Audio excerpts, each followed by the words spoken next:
वस्तुतः काम के 5 बाण हैं, पंचबाण।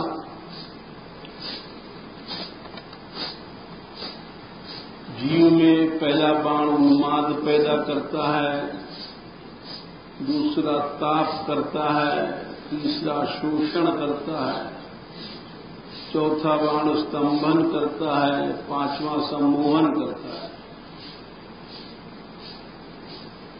ये काम के 5 बाण हैं और इन 5 बाणों से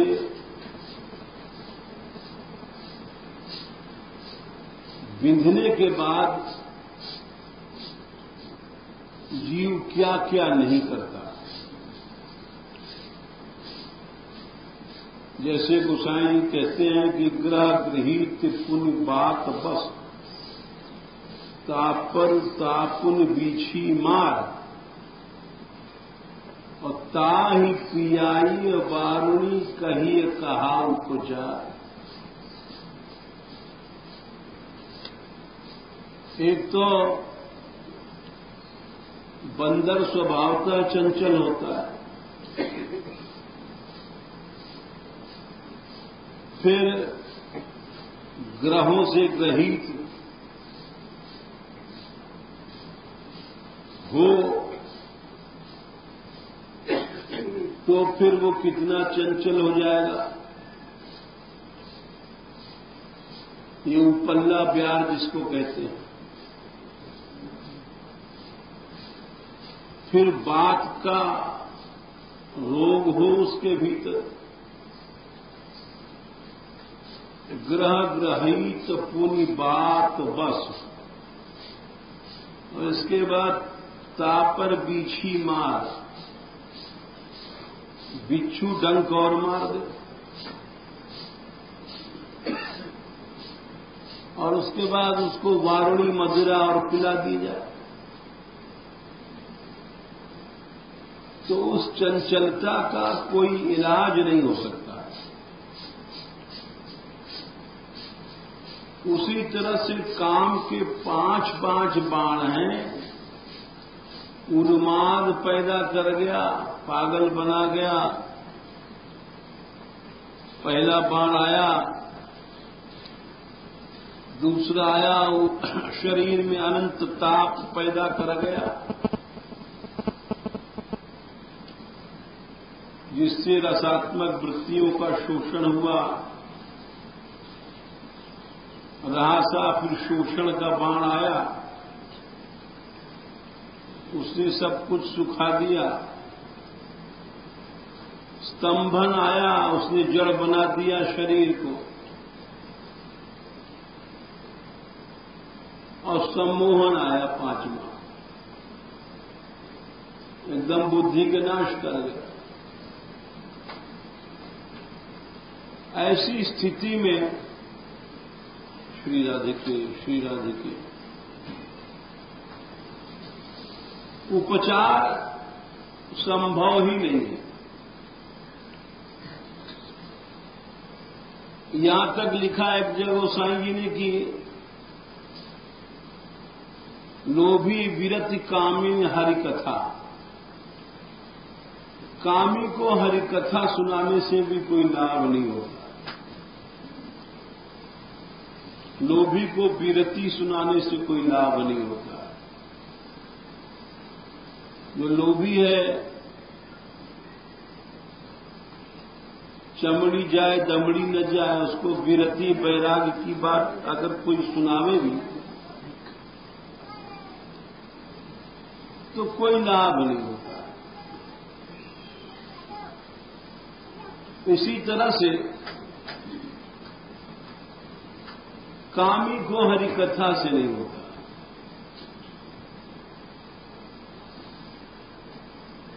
ऊसर बीज बय बय जिमि प्रथा, ऊसर में बीज बो दो तो क्या निकलेगा? कुछ नहीं निकलेगा।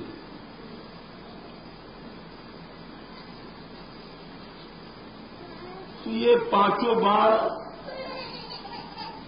वस्तुतः सब कुछ व्यर्थ कर देते हैं। जीव को विकर्म में लगा करके भगवान से विमुख कर देते हैं।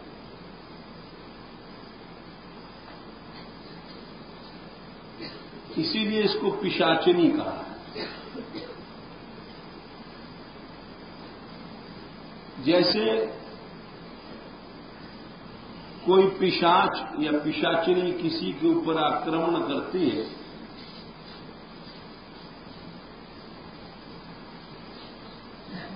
तो वो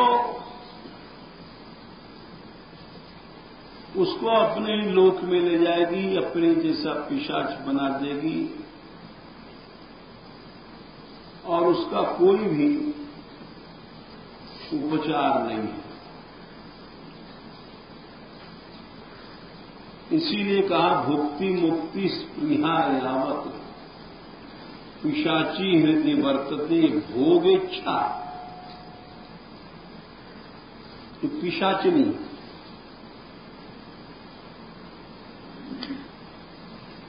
ये पिशाचिनी के रहते भय कभी भी भक्ति का अंकुर नहीं उपज सकता।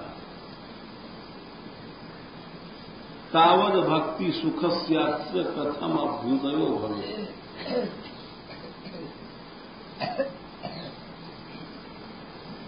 तो यहां लिखते हैं कि गोपियों ने जो कहा कि आप अपना कर कमल हमारे ऊपर रखो, तो वो प्राकृत काम का नाश करने के लिए श्री कृष्ण के कर कमल में 5 अंगुलियां हैं, 5 उंगलियां हैं, जो काम के पंचबाणों को निरर्थक करेंगे। इसीलिए कामद शब्द का अर्थ किया था कामम द्यति खंडयति थी तथा पंचांगुली पंचशिरो नख शशिधर तया स्मर हर रूपत्वत्करस्य कामज्वर हरण करणम न दुष्करम।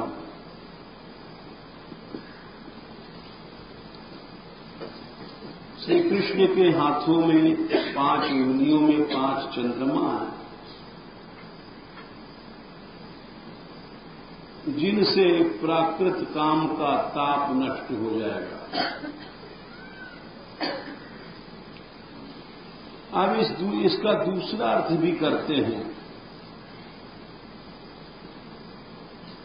पहला तो था कामम द्यति, द्यौ धातु खंडन करने में। दूसरा अर्थ करते हैं कामान ददातीति, न केवलम अपवर्ग प्रदमेव किंतु सर्व काम प्रदमपि।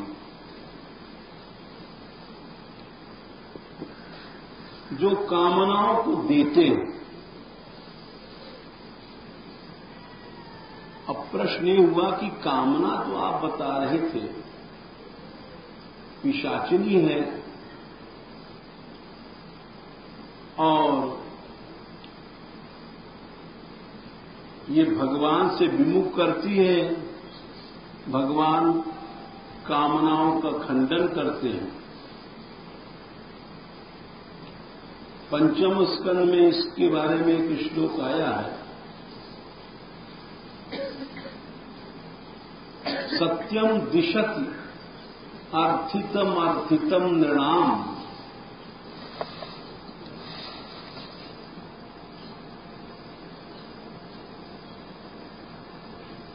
नैवार्थ तो यद पुनरर्थिदायता।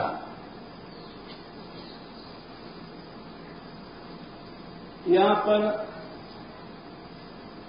भगवान के दान के ऊपर एक बात कही है महात्माओं ने,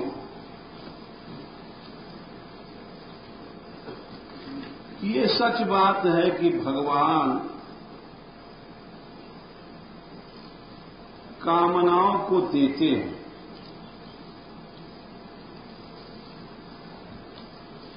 पंचम स्कंद में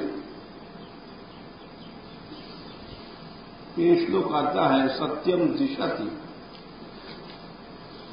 अर्थितम अर्थितम नृणाम, कि भगवान कामनाओं को पूरा करते हैं, बात सही है, परंतु ये देना उनका कोई देना नहीं है।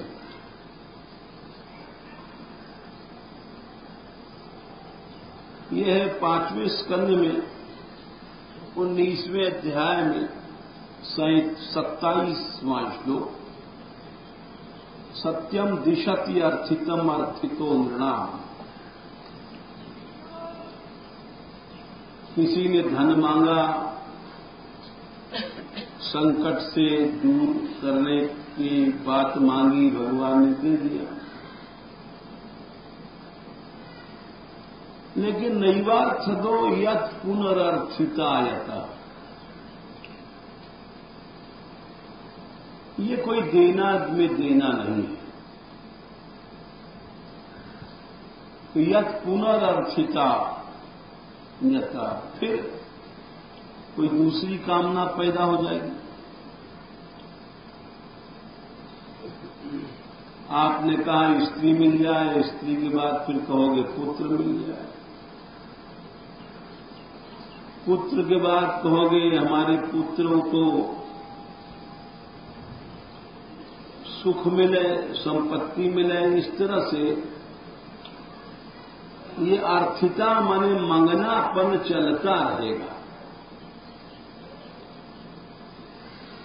बेटा हुआ तो बेटा को सुख मिले, बेटी गई तो बेटी का अच्छे घर में ब्याह हो, फिर ब्याह के बाद उसके बच्चे भये, नाती वाती, तो उनकी चिंता लग गई। तो बोले ये मंगतापन तो जीव का चलता ही रहेगा। इसलिए अगर भगवान इच्छा पूरी करते हैं तो ये उनका कोई दान नहीं है। नैवार्थदो यत् पुनरर्थितायता, बोले फिर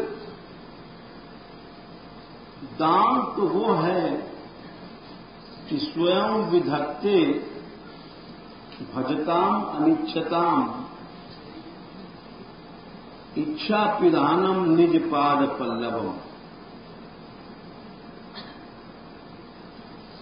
जो चतुर लोग अनिच्छताम माने बिना किसी कामना के भजन करते हैं भगवान को, उनके लिए प्रभु अपना चरण उनके हृदय में रख देते हैं। भगवान के चरण में, जब भगवान का चरण हमारे हृदय में आ जाएगा तो उसकी पहचान है कि इच्छाएं जो बनती हैं ये कभी बनेंगी ही नहीं। ये इच्छा की बीमारी खत्म हो जाएगी। स्वयं विधत्ते भजताम अनिच्छताम इच्छा पिधानम निज पाद पल्लवम। असली दान तो यही है कि फिर कोई कामना पैदा न हो।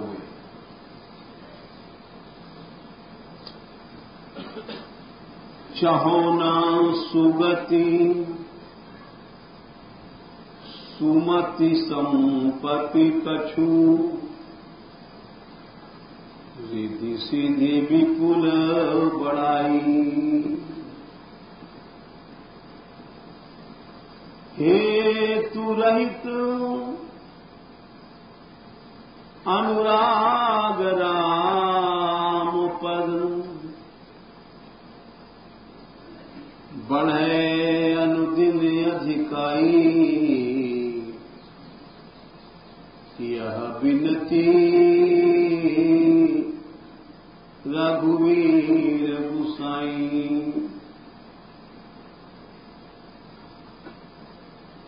न मैं सुगति चाहता हूं कि मरने के बाद अच्छी गति हो, न सुमति चाहता हूं,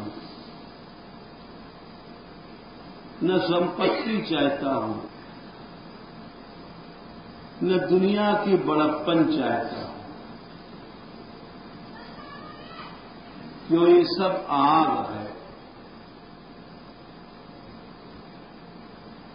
चाहता हूं प्रेम हेतु रहित, मतलब का प्यार नहीं। भगवान से प्यार किया जाए, किसी स्वार्थ से नहीं, किसी कामना से नहीं।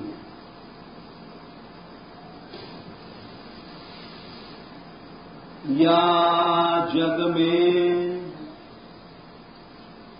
जहां लगिया मन की, प्रीति प्रतीति सगाई। इस संसार में जहां भी हमारा थोड़ा सा भी प्रेम है, सगाई माने संबंध है, स्त्री में, पुत्र में, धन संपत्ति में, वे सब वृत्तियां इकट्ठी होकर के ते सब तुलसीदास प्रभु ही सो, होए सीमित एक ठाई, यह विनती रघुवीर।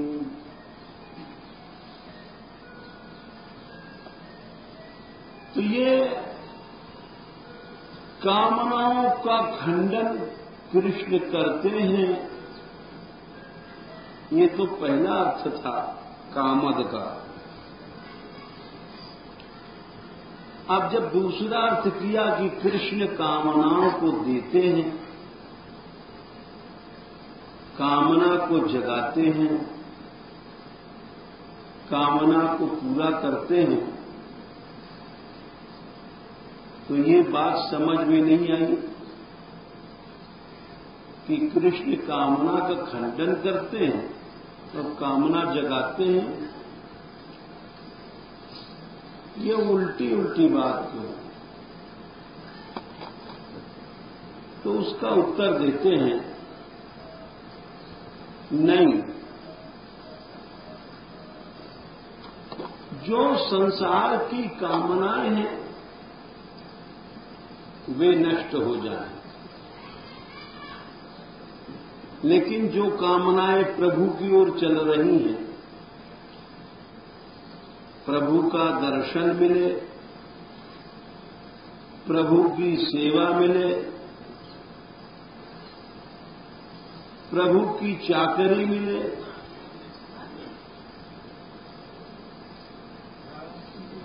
ये कामनाएं सदा बढ़ती रहे।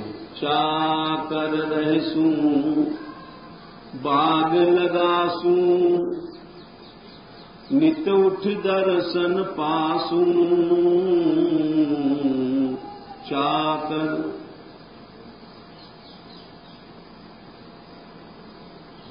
चाकरी मिल जाए,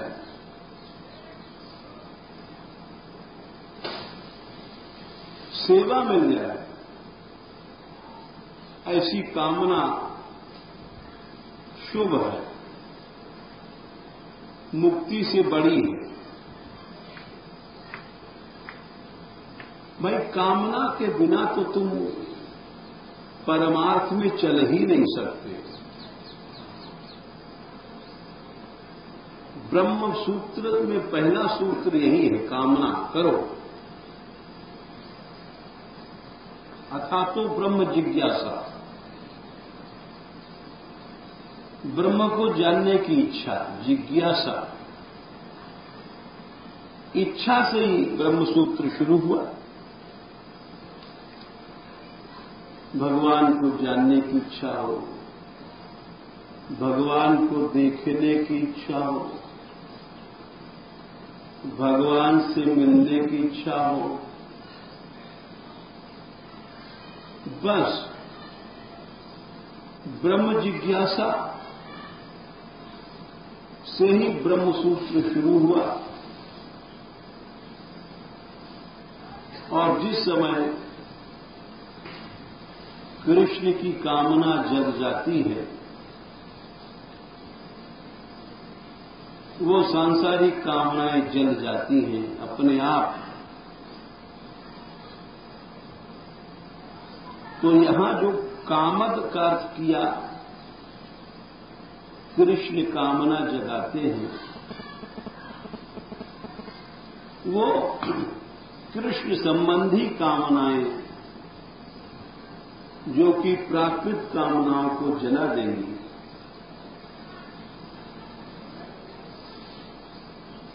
श्री कृष्ण की हर चेष्टा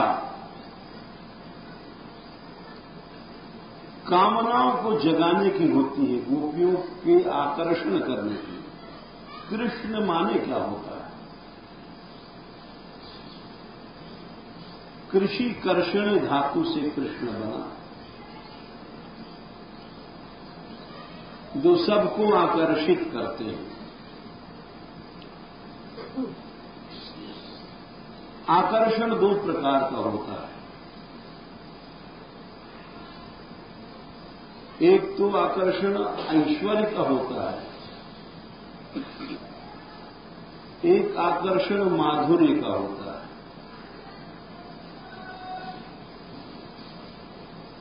ऐश्वर्य का आकर्षण तो वो है जिस केंद्र बिंदु पर सारा अनंत ब्रह्मांड चल रहा है, वो है कृष्ण। जो कर्षण खींच रहे हैं, चेतना शक्ति देकर के समस्त ब्रह्मांड को चला रहे हैं, वो है कृष्ण। ये ऐश्वर्य का आकर्षण हुआ।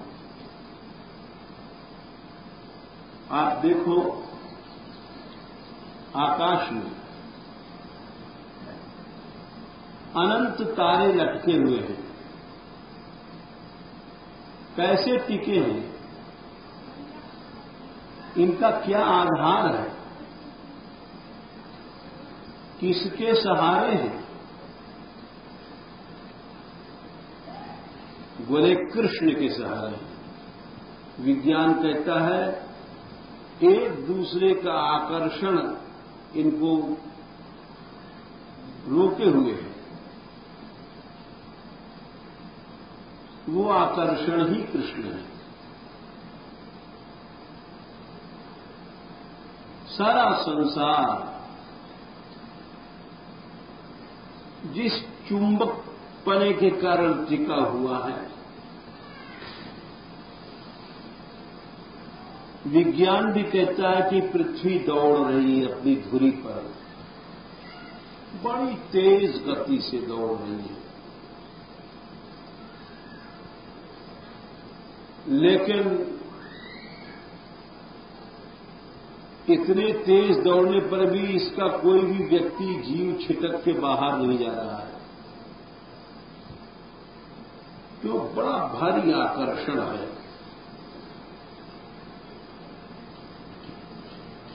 इस आकर्षण क्या है? बोले यही कृष्ण है। ये ऐश्वर्य का आकर्षण है। इससे आगे होता है माधुर्य का आकर्षण।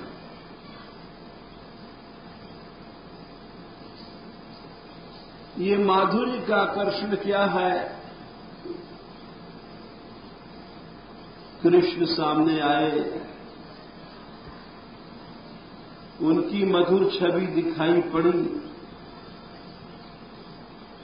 उनके मुख का सौंदर्य दिखाई पड़ा, नील कमल के समान नेत्रों की जो पंखुड़ियां थी दिखाई पड़ी, बिंबाधर के समान जिनके ओष्ठ लाल लाल दिखाई पड़े,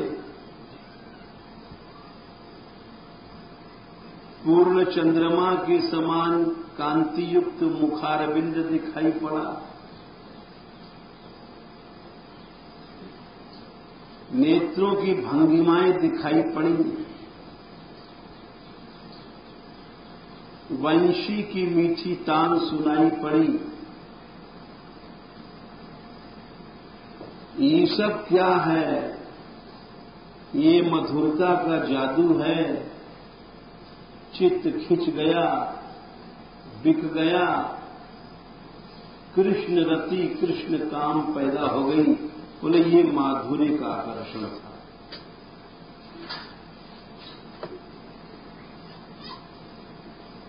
गोपियों ने यही कहा है कि तुमने ही कामना जगाई थी हमारे मन में।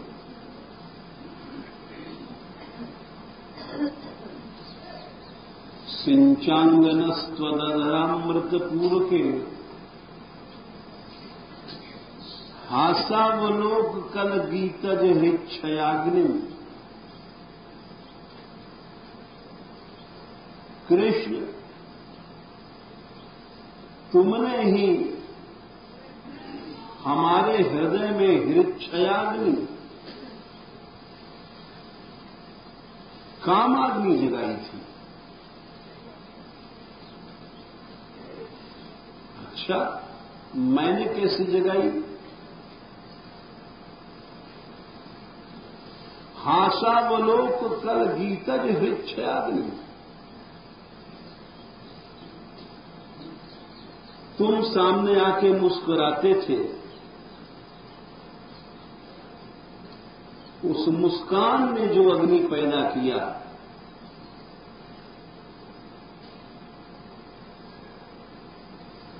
अवलोक तुम्हारी तिरछी चितवन ने, प्रेम भरी चितवन ने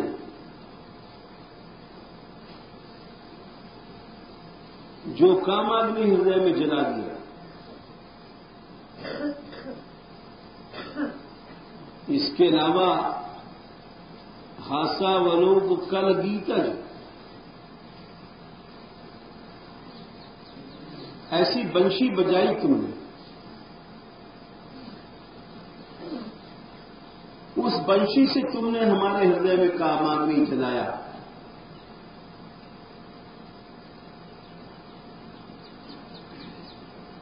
इसके अलावा तुमने ऐसे गीत गाए जिन गीतों को सुन करके हमारे हृदय में कृष्ण कामाग्नि जली थी। तुमने ही तो सब किया था।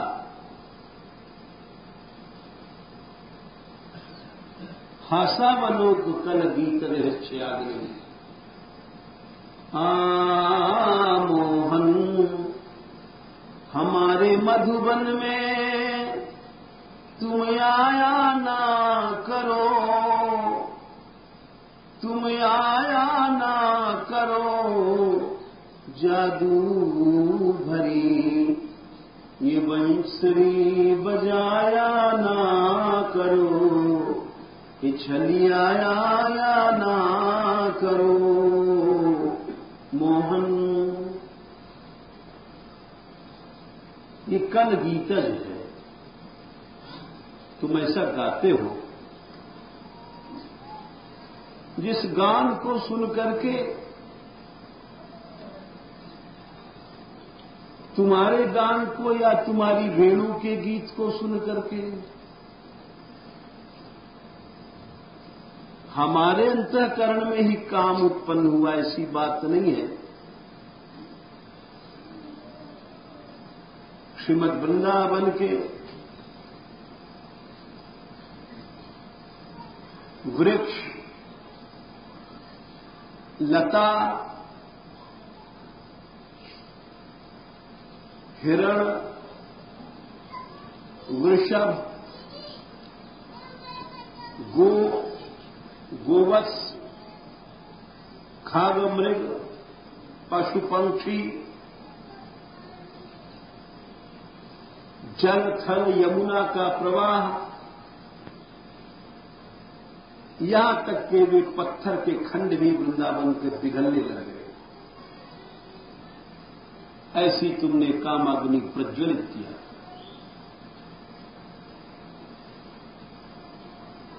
पाषाण खंड पिघल गए। कृष्ण बोलो,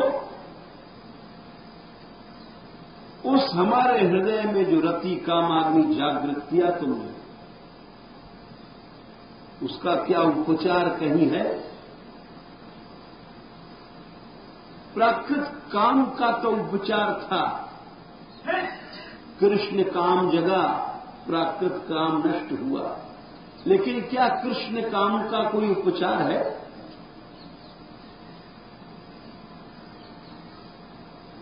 यदि है तो एक ही उपचार है। हेरी मैं तो प्रेम दीवानी, मेरा दर्द न जाने को।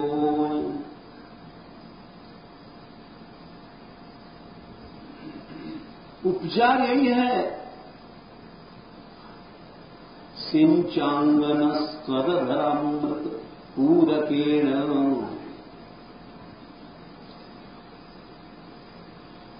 तुम्हारा एकमात्र अधरामृत प्राप्त हो जाए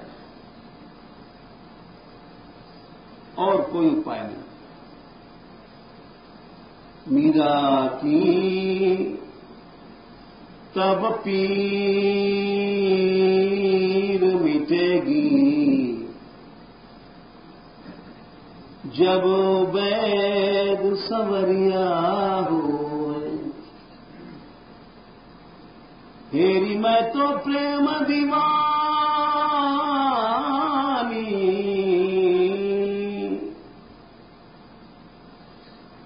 सिंचांगनस त्वदधरामृतपूरकेण।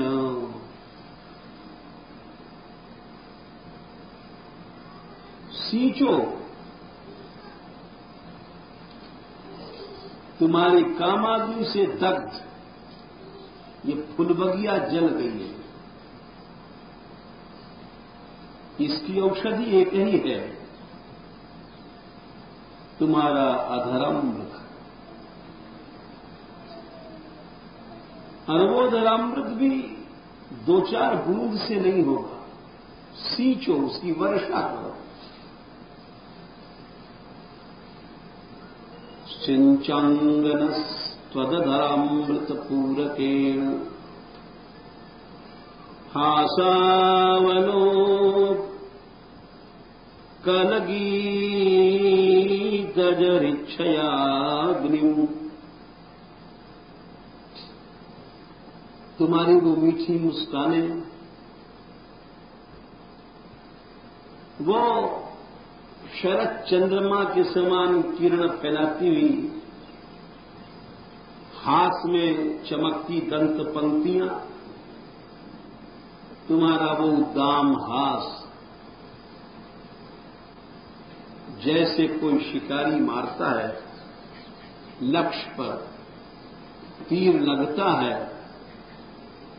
हंसता है, प्रसन्न होता है, लक्ष्य वेद हो गया। वैसे तुम अपने नेत्रों के बाण चला करके और उनसे जब हम बिंध जाती हैं तो तुम हंसते हो। तो तुम्हारी वो हंसी, वो अवलोकन, हास्य से युक्त दृष्टि, एक तो तुम्हारी चितवन ही बड़ी घायल करने वाली है, उसमें भी यदि उसमें मुस्कान की चंद्रिका का संपुट होता है तो मुस्कान की चंद्रिका के भीतर अमृत रहता है, तो उसको स्मितासव कहते हैं। उस तुम्हारी मुस्कुराहट में की चांदनी में जो स्मितासव है, उससे युक्त जो तुम्हारी दृष्टि आती है, वो दृष्टि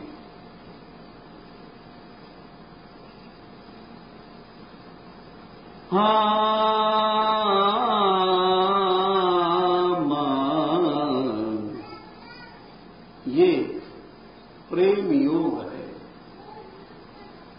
कर्षण कृष्ण, जो चित्त वृत्तियों को खींच लेते सदा के लिए, अथवा ये भी अर्थ होता है भाव में भी कृष्ण शब्द से, धातु से कृष्ण बना, कृष्यते इति कृष्ण, कर्षति इति कृष्ण, कृष्यते इति कृष्ण। ये अर्थ गया राधा रानी पर, ये अर्थ गया गोपियों पर, गोप सुंदरियों पर, जिनकी एक दृष्टि ही श्री कृष्ण को विवश कर देती है। ऐसा माधुर्य, ऐसा प्रेम है, ऐसा रस है, ऐसा प्रेम है कि वो ब्रह्म नाचता है विवश होकर के। सबसे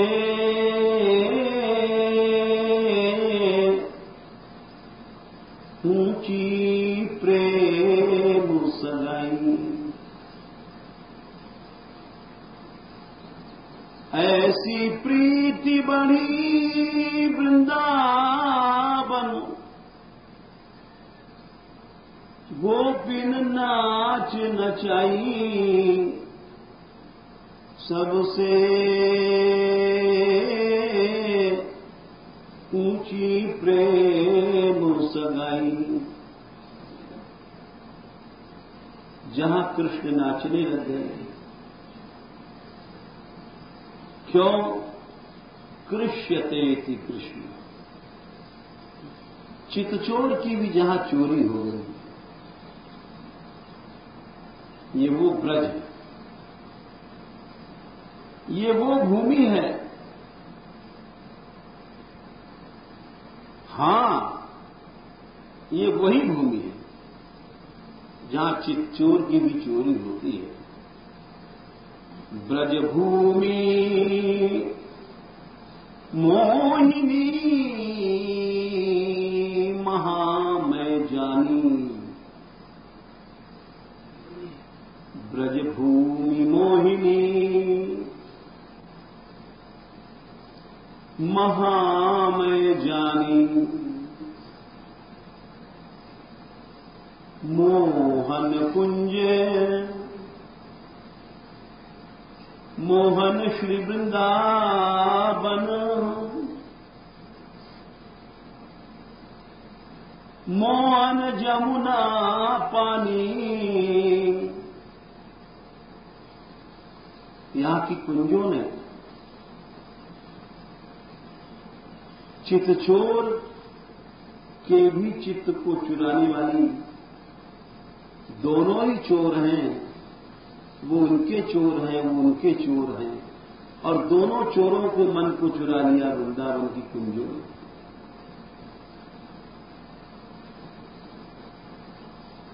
कृष्ण राधिका के चित्त चोर थे, श्री राधिका कृष्ण की चित्त चोरनी थी, और दोनों के चित्त को चुरा लिया यहां की कुंजों ने।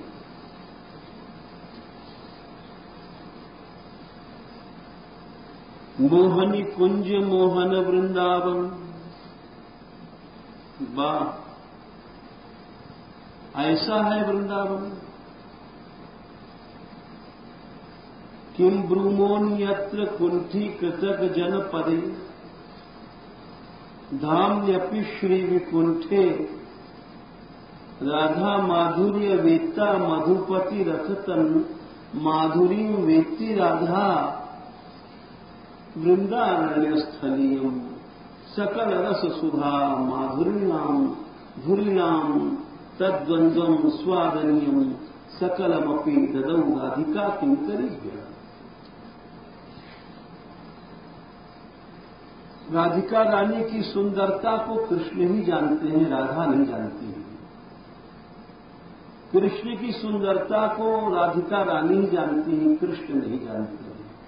यानी अपने भीतर जो मिठास है, अपनी अपनी मिठास को दोनों ही नहीं जानते हैं, लेकिन उन दोनों की मिठास को जानने वाला ये वृंदावन है, जिसने इन दोनों की मिठास को लेकर के लुटा दिया राधिका किंकरियों को। इसलिए श्री जी की सहचरियां कृष्ण से भी अधिक माला माल हो गई और राधा रानी से भी अधिक माला माल हो गई। ये विचित्र धाम की कृपा है।